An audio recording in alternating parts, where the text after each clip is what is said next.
Bhojpuri cinema की ताजा तरीन खबरों के लिए बिंदास भोजपुरिया के साथ जुड़े ये लाल रंग का सब्सक्राइब बटन दबाएं और घंटी के निशान पर क्लिक करें। बिंदास भोजपुरिया को सब्सक्राइब करना बिल्कुल फ्री है, मतलब सारी खबरें मुफ्त में पाएं। सबसे पहले आप सब क्योंकि वेलकम बा, हर हर महादेव। आज एक ऐसा शख्स से हम आप लोग के मिलवाओ तनी जे लगभग सारा इंडस्ट्री के इंटरव्यू ले चुकल बाड़े। ये बाड़े बिंदास भोजपुरिया से आनंद जी वेलकम है आपका। Thank you Aditya, thank you so much. सबसे पहले अपने बारे में आप कुछ बताइए। जैसा आदित्य ने बताया, आप सब तो मुझे देखते ही हैं, मैंने इंटरव्यूज़ बहुत सारे किए, मुझे खुद याद नहीं है, शायद 100, 200, 500, 1000 या शायद और ज़्यादा।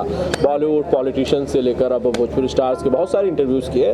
और मैं बेसिकली आनंद कमलेश त्रिपाठी, स्क्रीन नेम आनंद कमलेश, क्योंकि मराठी के लिए भी मैं बहुत सारे इंटरव्यूज़ करता था, तो उन लोगों में आनंद कमलेश को नाम जनाते थे। कमलेश मेरे बेसिकली पिताजी हैं, मिस्टर कमलेश और राधे श्याम त्रिपाठी, और गोरखपुर से हूँ, ईस्ट यूपी।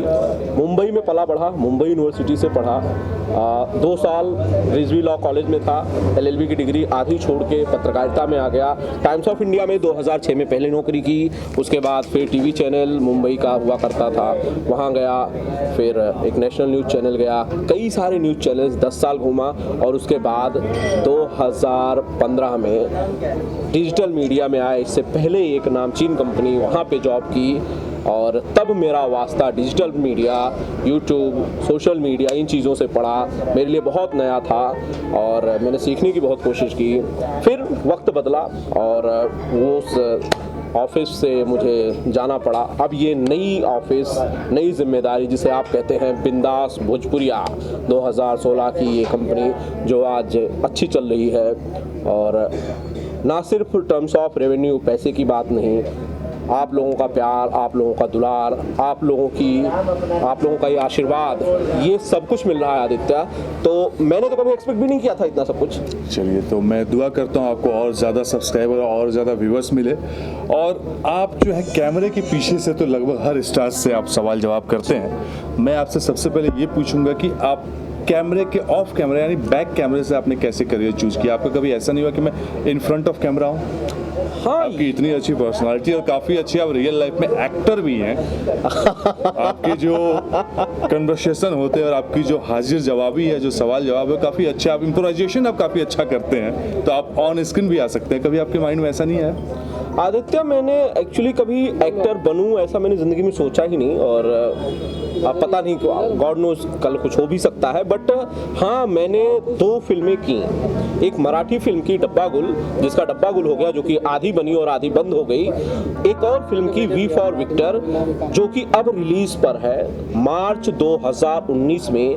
ये हिंदी फिल्म आप लोगों के बीच होगी, तो आप मुझे, लेकिन मैंने कोई कैरेक्टर नहीं किया। मैं आप कहना चाहते हैं कि आप भोजपुरी इंडस्ट्री के रजत जी हैं? जैसे वो आपकी अदालत लेकर हर हिंदी फिल्मों में आते हैं, आप भोजपुरी फिल्म में ऐसे आ रहे हैं? उसमें ऐसा ही कुछ है, एक बॉक्सर की कहानी है, और वो उसके लिए उसके हालात ऐसे होते हैं कि उसे देश के साथ लोग समझते हैं कि उसने चीट किया है, और वो न्यूज़ में पर्दे पर पढ़ बात कर रहे हैं। हम स्क्रिप्ट को, फिल्म के TRP में बाद में जाएंगे, हम फिलहाल आप पे आते हैं। मैं बेसिकली मैं सिर्फ सवाल पूछता हूँ, और मुझे लगता है कि ये मेरा काम है। तो आप ऐसे काफ़ी आप कंट्रोवर्शियल सवाल भी पूछ लेते हैं, जहाँ तक मैंने आपकी चीज़ों को देखा है। तो आपको ऐसा कुछ नहीं लगता कि आप किसी से पर्सनल चीज़ों में या कुछ ऐसे सवाल पूछ कर, तो क्या उसके ऊपर फीलिंग है अगर ऐसा कुछ आपके साथ पूछा जाए? मैं बता रहा हूँ, बिल्कुल।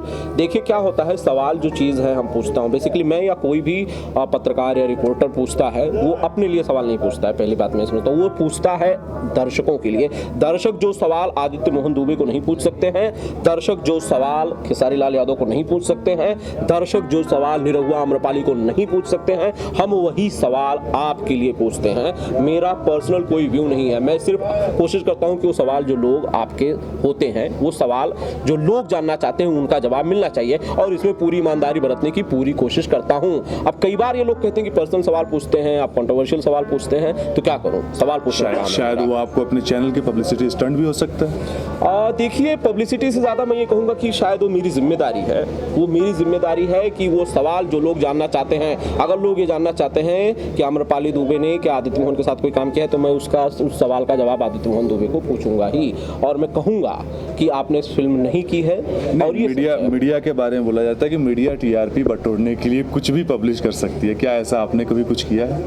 नहीं, मैंने कभी टीआरपी के लिए कुछ काम नहीं किए हैं।